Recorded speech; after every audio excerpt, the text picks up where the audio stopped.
some time now that the Republicans in the Senate did not want to do COVID funding. And then if we did it, that it would have to be paid for by state and local government. We cut the amount in half. We cut in half what the would have to be covered by state and local, and just had part of it offset one way, some by state, but not local. States have more asset opportunity to help cover this than local. Local governments have not had the benefit of unemployment going down and so many other things that have given states a little more flexibility in all this. And that's what the senators, Republican senators, insisted upon, and that's what it was. Any other questions? Yes, ma'am. On the Yeah. Russian energy bill, Yeah. is the White House supportive of the ways in which it goes further than the actions that they've taken? Well, I don't think they're. We have a strong bipartisan support for the legislation. We want to even do more. We want to do most favored nation, well, now called, what is it called, normal trade relations and stuff. And so it is, no, I think we're all pretty good. We're all pretty good. It is, you know, again, there's people see things, we want planes for Ukraine, you know, in other words, it's all about time. It's all about time. And we've been talking about doing the Russian ban for a while, and we're so pleased that the president has done that. Their bills are not that incompatible. But you know, you're here to legislature. This is a democratic process where people have weighed the equities, expressed their views, and the timing is what the timing is, and the timing on this is March 11th. And so we had to move when we had an agreement. Any other questions? Yes, sir. What's the plan on COVID relief now that it's out of the bill? Are you Yeah. going to try to put it into reconciliation? No, we have a bill that's going to be on the floor, hopefully today, just depends. We have a bill that I mentioned that will be on the floor today, and it will really contain what the administration says that we need. It's a separate funding package to continue the battle against coronavirus, largely focusing on the new therapies that are there. You know, now when we started this conversation about vaccines, it was very sub-zero temperatures with a shelf life that was very short. Now we have pills that have a long shelf life and an early intervention that can intervene and stop the people having to go to the hospital or get sick further, and most importantly, keep them from transmitting, which is the path to a new variant. So we'll have that. We're working on it in the Rules Committee. As soon as they go in, are they in yet? Momentarily, they will be going in, and that will be under the rule to be brought to the floor. We hope that in the course of the debate that it will be today. Yes, ma'am. Just to follow up on the omnibus, you're blaming Republicans for the delay in a situation with the COVID relief, but you didn't have votes within your own party. Do you regret pushing this test out in the middle of the night? And now No. That's the way it is.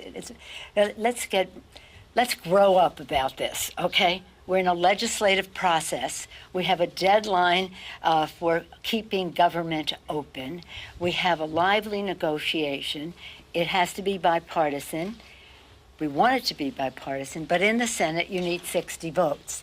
So when I say blame, you say blame. I'm saying because you need 60 votes, and they consider that a plus. I don't. If you need 60 votes in the Senate, they have to come to terms. And as I said, it was greatly reduced. We didn't do localities. We did much less attributed to the states, and we had, unfortunately, less money. Well, it's a secret that the Republicans have wanted to have. Did you not know that Romney had sent around a letter with all the senators signing it that said we have to take the money out of state and local government? This is not it. What may come as news to someone is that when you subtract money, money is subtracted.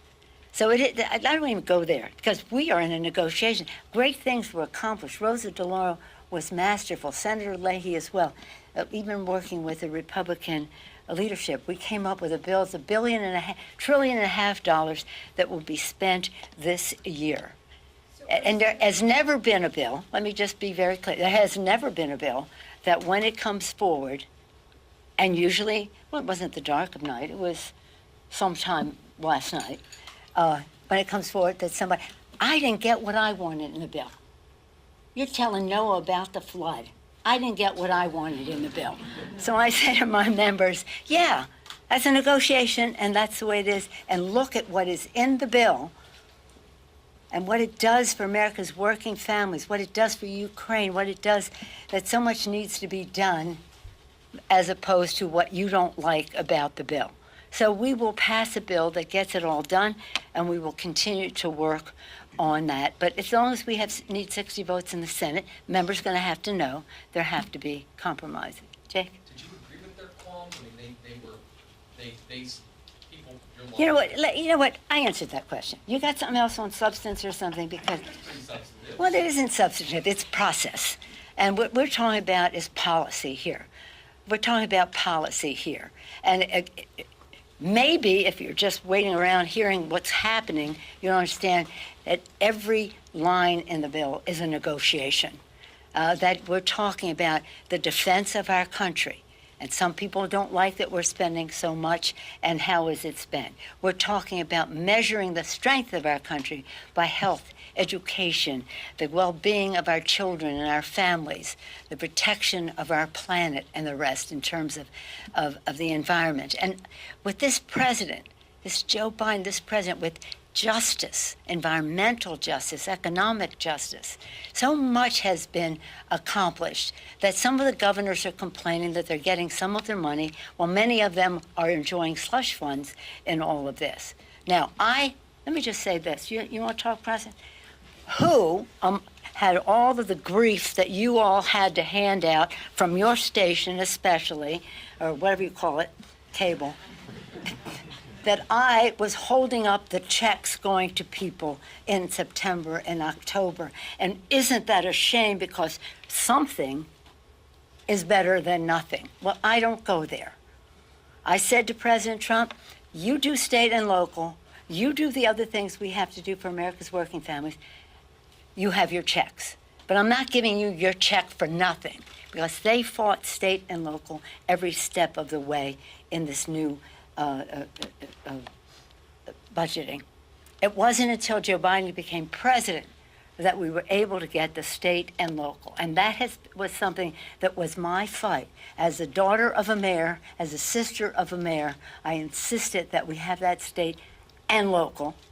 A lot of senators are governors, and they were governors, and they like the state. That's good. But we cannot depend on the states to distribute the money, especially in some of the states. So I hold no, I can compare myself to anybody on stating for every dollar that those governors and those mayors got, and the mayors we did not subtract from. So where did this money come from? I know one person said he was going to vote against the bill. He didn't even vote for the bill that gave the money. So, you want to talk this stuff. Okay, you can talk this stuff. We got a war going on in Ukraine.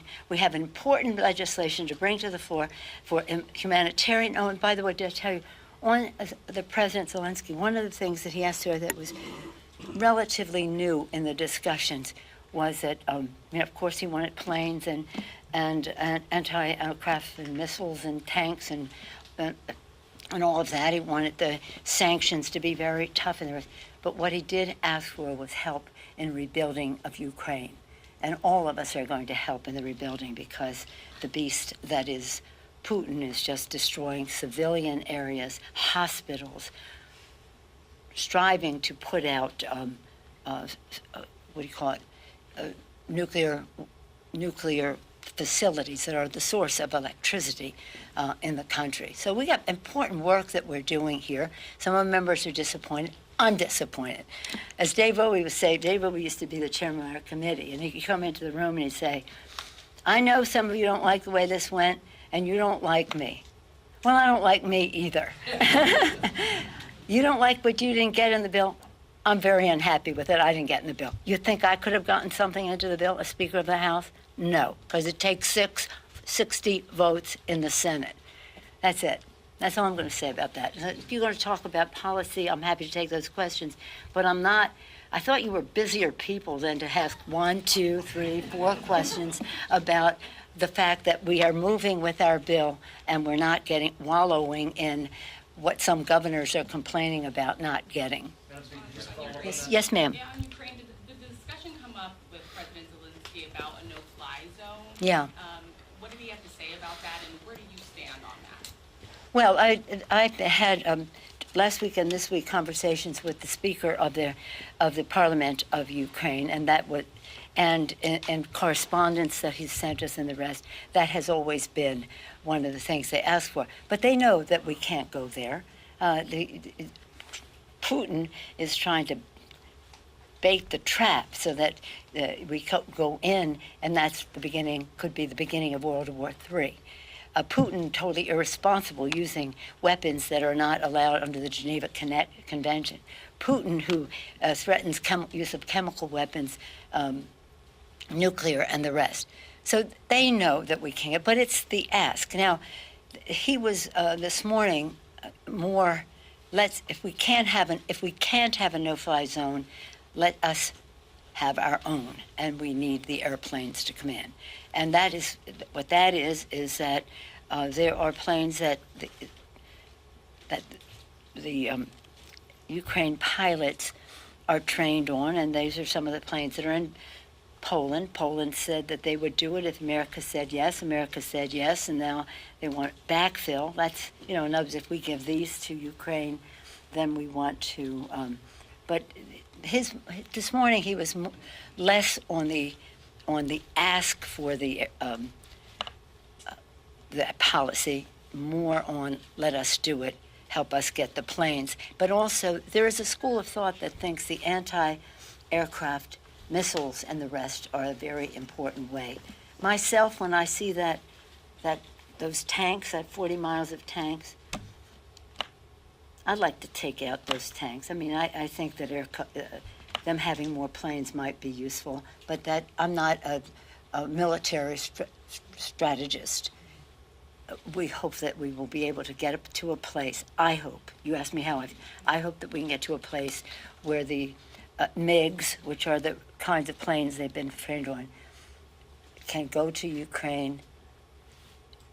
The F-16s, especially if we have an excess of them, can backfill for Poland. I'll take one more. Yes, sir. Madam Speaker, regarding your conversation with President Zelensky, Yes. you mentioned he asked for a number of things.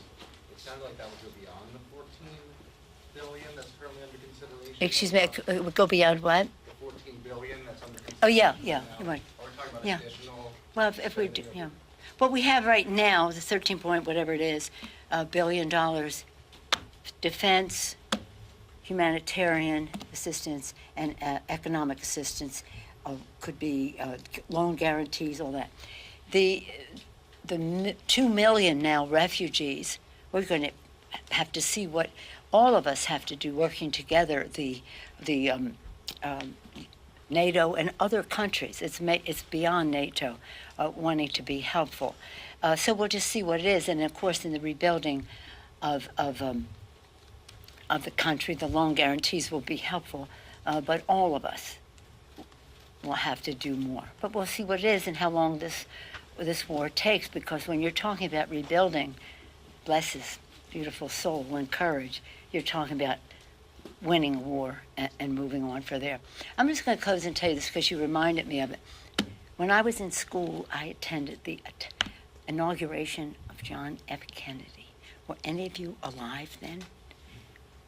You were alive, but you weren't there. You were not too young to be there. I was in 6th grade. You were in 6th grade? Well, I was in school too, but I won't go into the grade. And in the speech, all of you know, even in 6th grade, you probably learned that he said, to the citizens of America, ask not what America can do for you, but what our country can do for you, but what you can do for our country. Remember that? You know that? Okay. The very next line, being majoring in political science and all that. The very next line is what I took away. The very next line is, to the citizens of the world, ask not what America can do for you, but what we can do working together for the freedom of mankind. And that's what President Biden has been doing, working together. Working together. And some of the initiatives that go forward, others take the lead, some, but we are all on the same page. And when we were in Munich for the Munich Security Conference just a couple weeks ago, week and a half or so, people were so complimentary. We met with heads of state, heads of this, heads of that, so complimentary of our president and how collaboration, working together, not condescension or anything, collaboration. So I'm very proud of where the president has gotten us on this. We're very sad about the brutality of the beast, Putin, and that he has committed war crimes. And I'll just close this one last thing because it's your business. What he's doing with messaging, I think I told you this before, the president of Moldova said they're communicating a message, a bad message about Ukraine into Moldova. The president of Kosovo saying the Serbians and the Orthodox, with the Russian propaganda. Other countries have told us that the Russians have been very active in trying to paint Ukraine as the villain in all of this. Can you imagine that? Can you imagine that? So again, we are at a very difficult time because democracy is under assault by a person who has no values. We have to use everything at our disposal, whether it's economic sanctions to cripple their economy, whether it is cutting them off in other ways in the economy, whether it's supplying Ukraine with what they need. So forgive me for my impatience when we have all of this at hand and you have 4 questions about shouldn't somebody have told somebody about something sooner because they didn't know about it. Okay? Thank you all very much. I have the greatest respect for each and every one of my members. They're representatives. They represent their districts. That's their job title. That's their job description. But right here, we're in a battle. And what has come out of this legislation, this omnibus for America's working families, is something quite remarkable, and it will be bipartisan, and that means it needs 60 votes in the Senate.